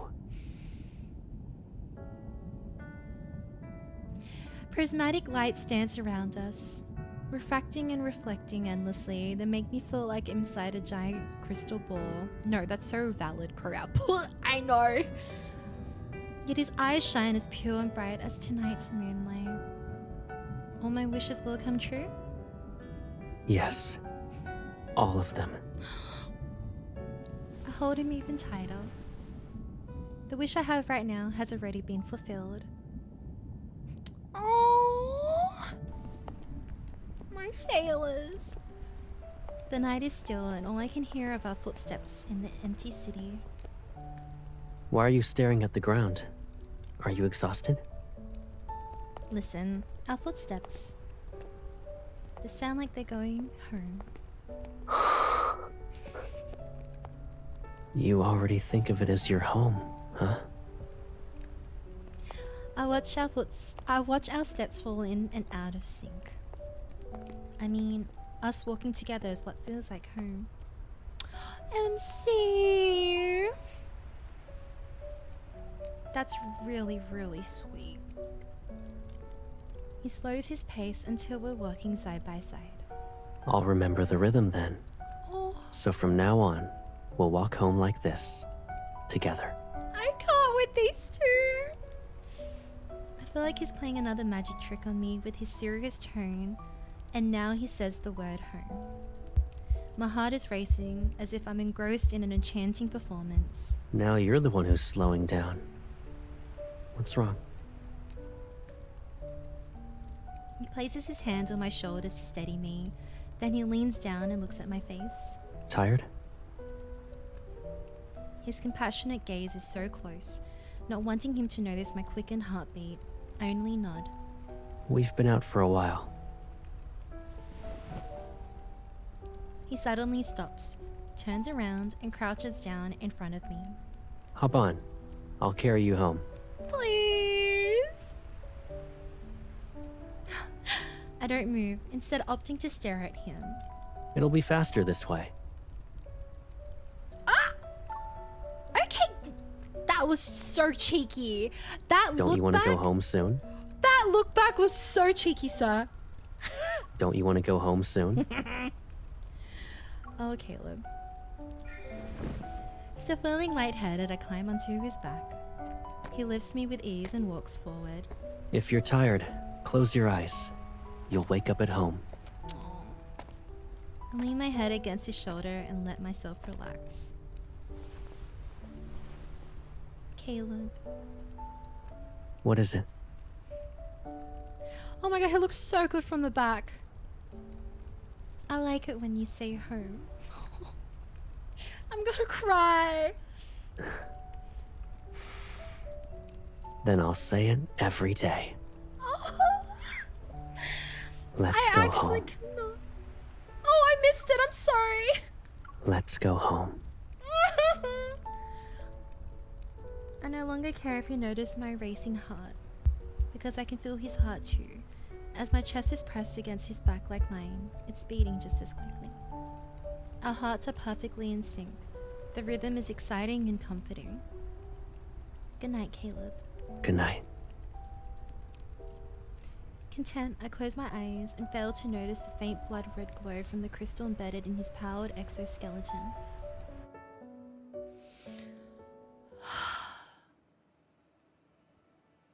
Two more chapters. Chapter 8. That was really wholesome. I was getting like teary from that. The interference control module via feedback signals would adjust the patterns of the entangled particles to generate specific quantum states. These will target the neutral networks of A01 and X02 to disrupt their consciousness. Monitor and document the destructive effects and quantum decoherence when the energy fluctuation of A01 and X02 converge. We're almost there. Shortly after exchanging energy with a girl and waking up, Caleb had an ominous premonition. The color change in his powered exoskeleton's crystal and the brief haze clouding his mind made him remember the ruins of amusement park. The girl underwent the same process, the crystal discoloration and the mental fog. Those symptoms had been transferred to him. After their failed escape as children, the two had undergone many modifications. Maybe this was a failsafe, a mechanism the laboratory had implanted to prevent another attempt. But what was the trigger? When he carried the girl back to the old house on his back that night, he finally realized the answer. The trigger was each other. More specifically, it was their feelings. Oh my god. The closer they became, and the more they interacted, the faster their consciousness degraded. They were programmed to be the other's poison. This naturally formed bond was destructive. A catalyst designed to make them forget and hurt each other? What do you mean? Despite this newfound knowledge, he savored the sweet poison. All he wanted was to stand by her side and board the spacecraft destined to reach the far edges of deep space before the mechanisms overwhelmed him. InFold, why do you hurt us like this? Why do you torment us like this? The war between the government and the rebels had reached a precarious stalemate. The central district has been reduced to rubble. The flames of conflict spread to every part of the planet. Lingsha was no exception. Outside the window, an ominous red glow lit up the night and was accompanied by faint, distant explosions. It's me. Helen rushes in with her grandson Polo. Both are disheveled from the journey, and her usually calm demeanor can't mask her fear. The rebels are already at the city outskirts. It's sooner than I expected. No. We'll be boarding a large evacuation ship. You two should come with us. It's safer if we stick together. If they find us, everyone on board will die. Caleb and I exchange a glance. We know that we are thinking the same thing. Thank you, but our fuel is ready. We'll be leaving soon. But your ship is a private spacecraft. It has never traveled that far. What if... Do you really have to go? Where are you going? Oh, Colo. Caleb pats the boy's head. We're going to a place where the seasons change. We'll see life grow, a summer sunrise, and real moonlight. Oh, Does this world have such a place? Caleb shows a slight smile as he glances at the boy. He turns to look at me. If this world doesn't have it, then we'll find one that does. He's always so positive. He always remains so positive. It hurts. Helen sighs and hands a metal box to Caleb. Take this. It's the best warp drive I could get. And this is the communication key for our ship. Just in case. So long as you're within range, we can send a rescue shuttle. After Helen nods, Colo places a small communicator in my hand. Thank you. You need to go to that world you're looking for. Take care, children. Oh, this is so upsetting! We watch the massive spacecraft disappear into the sky. The flames of strife enter the heart of the city. Scared and dilapidated, Lingsha marches towards its funeral. Outside the floor-to-ceiling window, buildings stand against the blinding flames. Thick smoke fills the air, yet the city remains strangely silent. We have to leave immediately. Caleb goes to the warehouse to replace the spacecraft's engine. I stay behind to gather emergency supplies. We'll meet up after I'm done.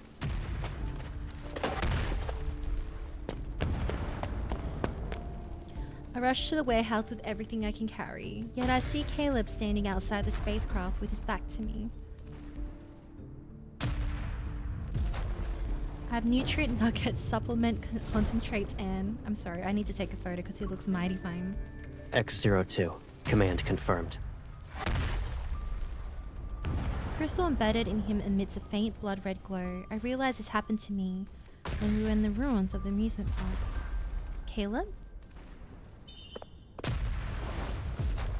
I take a step and grab his arm, but when he turns around, his face is expressionless.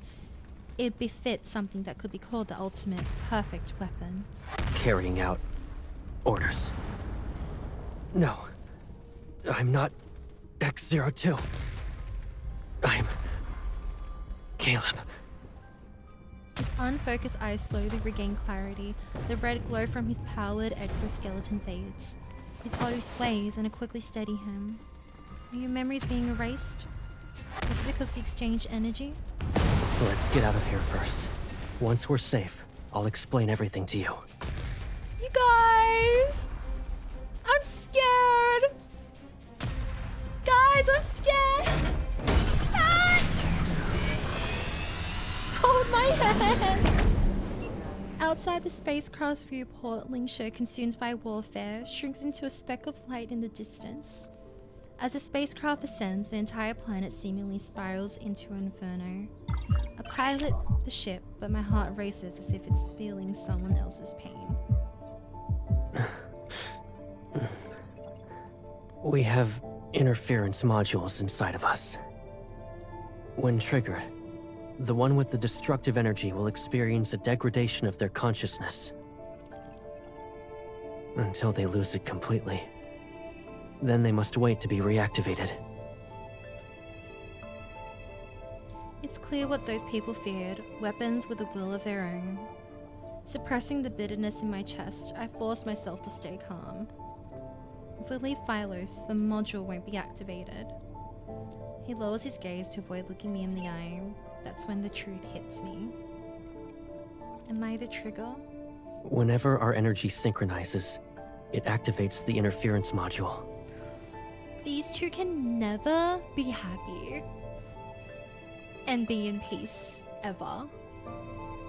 My body trembles, but a soft smile appears on his face. It's not your fault. They knew I couldn't stop myself from wanting to synchronize with you. Not back in time for the trauma. Tippy, I'm scared. Hold my hand. I was telling Chad the way that this was going down. I'm so scared. The countless experiments had dulled my anger and pain, yet they surged once more as a reborn from my flesh. All of them deserve to die. But who are they? The researchers who modified us, the rulers who crave our power, the creators who gave us this energy, or is it fate itself that's binding us in each other's shadows? Before me is this boundless universe, yet my hatred can only merge with its unfathomable darkness. This should have been my burden. If Caleb didn't exchange his energy with mine, he wouldn't need to suffer. I'm gonna cry. I grasp Caleb's hand and try to connect to the port in his palm. Suddenly, something warm and sticky. Oh! I slowly turn over my hand. Dark red blood has mixed with a golden fluid in my palm. It flows down my wrist. I'm sorry. Caleb's smile softens as he opens his wounded palm. His transport port has been completely destroyed. No!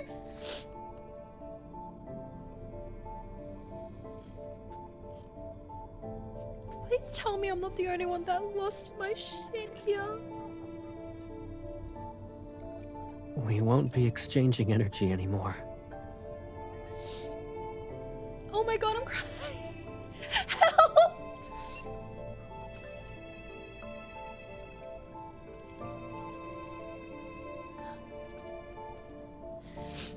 Oh my god, this is so sad. But at least, I got you onto this ship before I was taken away. I promised this would be our last escape. And I meant it.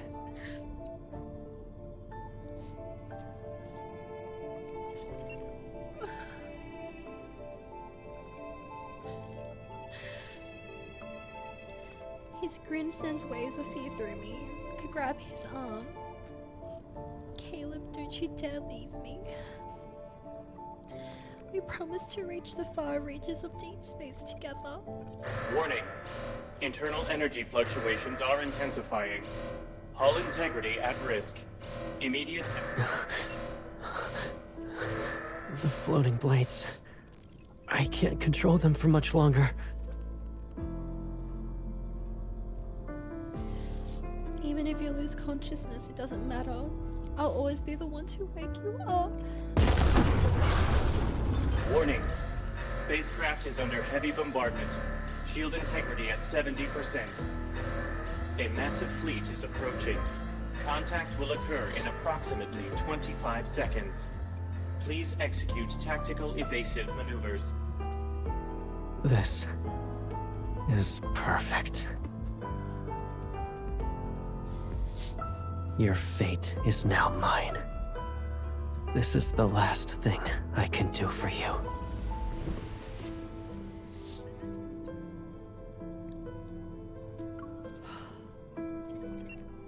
He releases my hand, stands up, and leaves the cockpit. I try to follow him, but gravity pins me in place. A transparent door separates us. It's just like that barrier in the laboratory. But he won't be waiting for me on the other side this time. Caleb, no. Don't leave me, Caleb. Caleb stops in his tracks. He turns his head ever so slightly. I'm sorry. I failed you as a friend. Our promise to reach the edges of deep space together. I broke it. I can only see one of his eyes. Within it lies a gentle resolve that destroys my heart. But the promise we had since we were born, I kept that one. Our bodies, minds, and spirits are from the same source. Even if it all fades away, my soul will always resonate with yours. Because His lips continue to move, but no sound comes out. This is Caleb's final goodbye. What do you mean? No! What do you mean? I'm not okay. I'm not okay. Oh, this is it. This is the last chapter. And I'm already crying. Caleb has a secret he never told anyone about.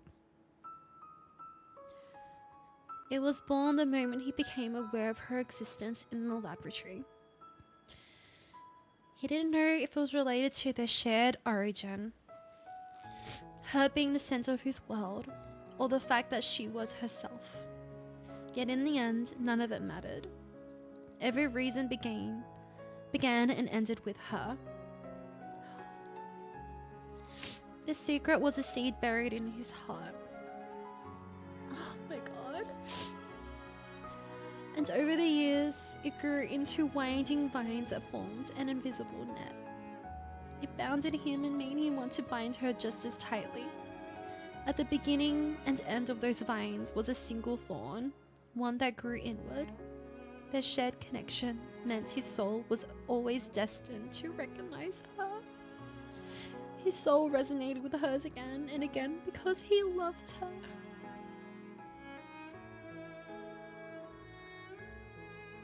The deafening echo of that love had traversed the sealed laboratory, the war-torn planet, and an inevitable end. Now it will finally fade into silence. Independent combat unit detected. Multiple enemy vessels have been eliminated. The number of the fleet's pursuers has been significantly reduced. Warning. Combat unit's vital signs are fluctuating. Severe wounds are likely. Warning. Combat unit is in freefall. Immediate action required. The AI system's voice reverberates throughout the spacecraft. With gravity restored in the cockpit, I open the transparent door. Outside the viewport, debris from destroyed ships flies through the void like meteors. And there he is, the one I can't bear to lose. He's falling toward a final goodbye. Caleb, what makes you think my life could mean anything without you? I don't want to live in a world without you, not even for a moment. There's a third option that isn't one person escaping or getting dragged back to the lab. And maybe that's the ending I want. I touch a silver seed I always carry, open the emergency hatch, and leap into the void.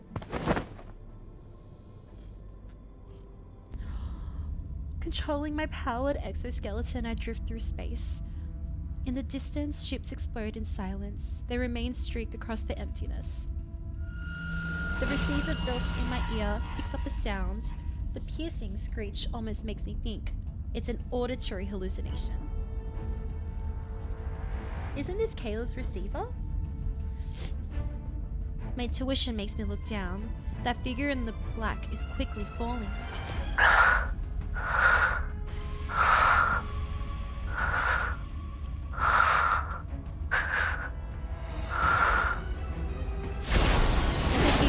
Breathing through the receiver, I push my powered exoskeleton's engine to its limits and fly toward him. Oh my god! Wait, but despite how depressing this is so fucking cool! Are you kidding me?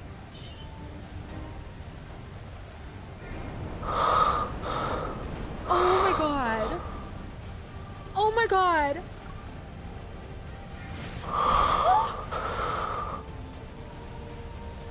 talking. Caleb.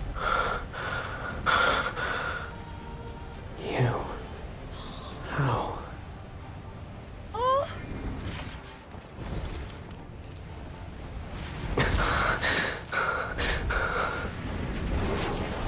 You must turn back.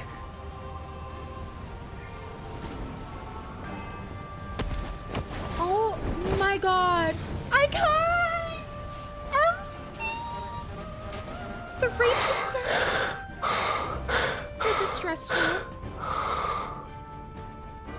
Oh my god, they look so freaking good.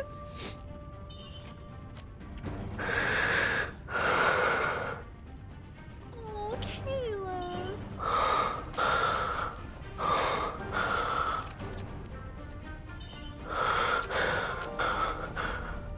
His own power is consuming him. Is that what it says?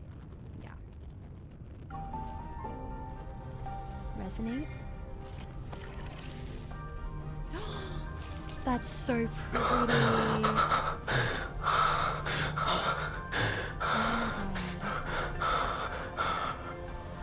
You should visit any place you want.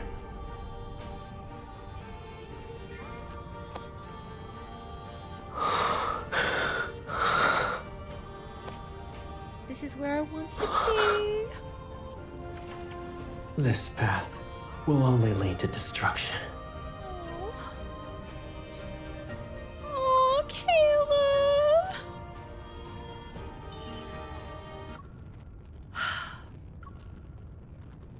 The world being destroyed isn't as scary as being separated from you. I'm gonna cry again.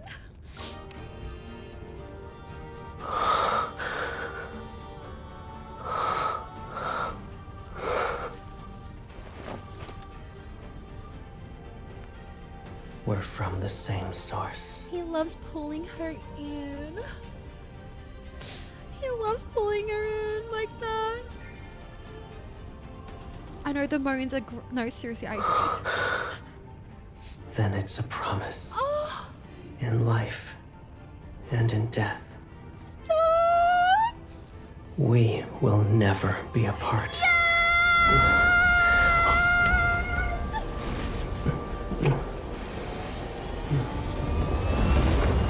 No! I can't! No!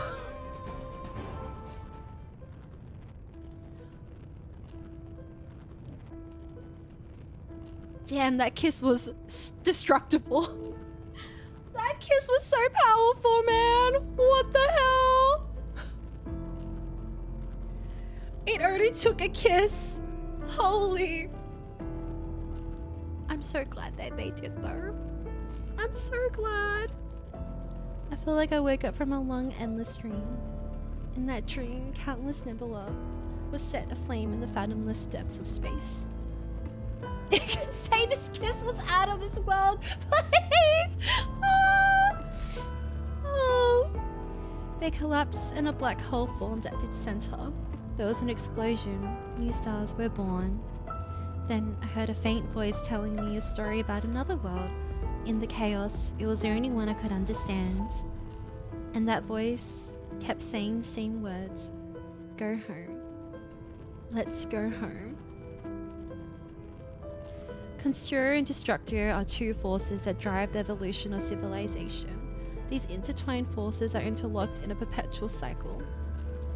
Phylos' empire rose from the advent of technology which granted immortality, yet beneath its glory were the seeds of destruction that had long since been sown. Immortality meant the end of progress, that decay began the moment it was achieved. Immortality could not sustain an immortal civilization. As destruction pushes this world toward its final moments, flames of hope were ignited elsewhere in the universe. It is a testament to the endless cycle of rebirth.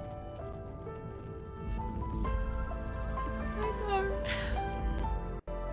So let's go home. That was so fucking sad.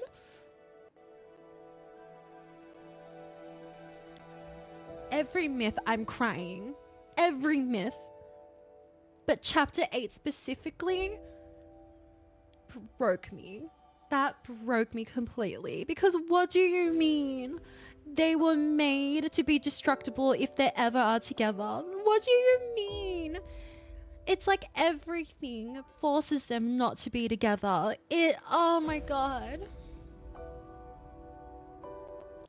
I'm scared for his third myth, same.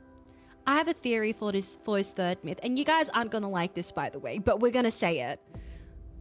You know how in the previous myths, there's a running pattern where either MC dies or they both die, as in MC and the LI die together.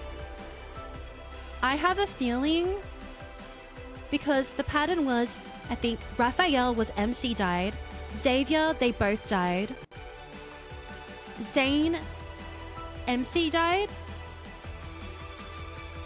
and then Silas, MC, and Silas died. I think Caleb, unfortunately, is going to be the one suffering.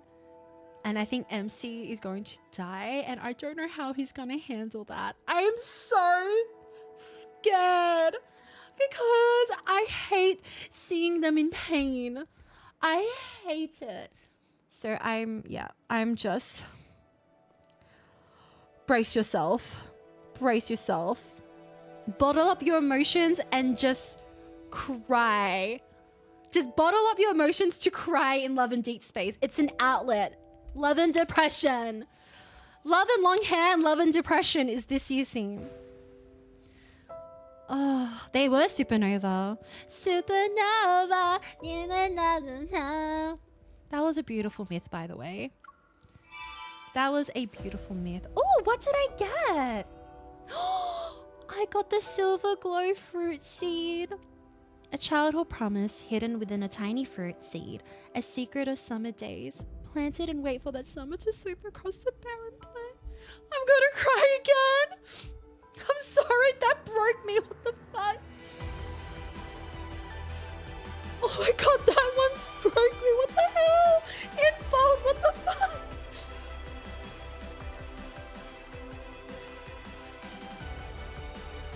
I'm Caleb. I love you more than you realize. Faded duo. That was beautiful. The soundtrack is really good as well. We did it, chat.